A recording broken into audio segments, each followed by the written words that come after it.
Assalamualaikum warahmatullahi wabarakatuh. Bertemu lagi bersama dengan Budi kita. Hari ini kita akan belajar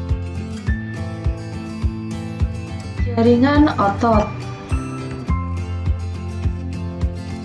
Yang pertama adalah jaringan otot polos. Gambar untuk jaringan otot polos adalah seperti pada gambar berikut. Ciri yang pertama adalah jaringan otot polos memiliki bentuk gelendong. Oke. Selanjutnya, inti sel berada satu di tengah.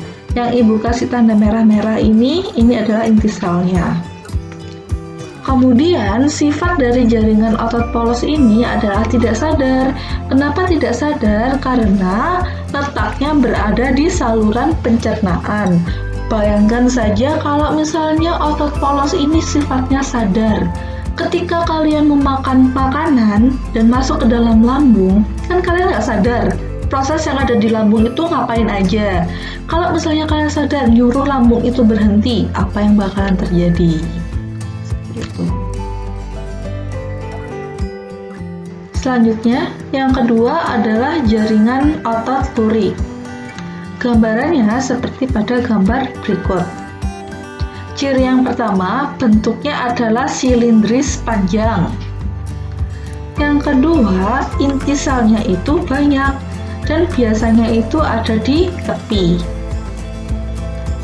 Yang kedua, sarafnya ini sifatnya sadar. Kenapa sadar? Karena letaknya itu ada di tulang rangka. Kalian megang pulpen, kalian nulis, kalian sadar kan kalau nulis? Nah, kalian sadar itu soalnya di jari-jari kalian ada jaringan otot lurik. Selanjutnya adalah jaringan otot jantung. Gambarannya untuk jaringan otot jantung adalah seperti gambar berikut. Ciri yang pertama adalah bentuknya silindris dan bercabang. Yang kedua, inti sel ada satu, tapi berada di tengah-tengah serat. Oke.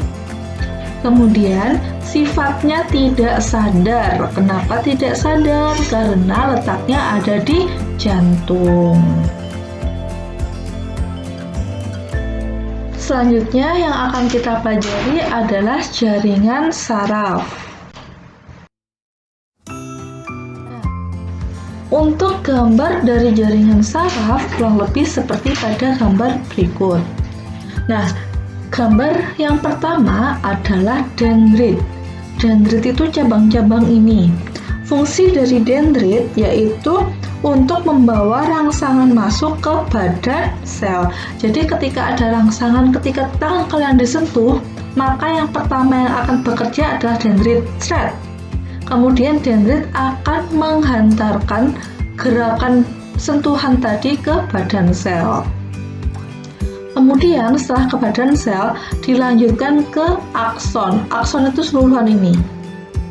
Nah, isinya akson itu ada sel sahwan, ada selubung mielin, dan ada nodus Ranvier. Ketika sudah sampai di akson, diteruskan di akson, kemudian dilanjutkan ke saraf sinapsis.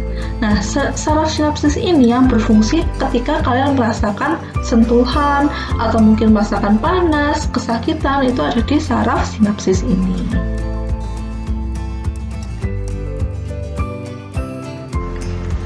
Yang terakhir adalah penugasan.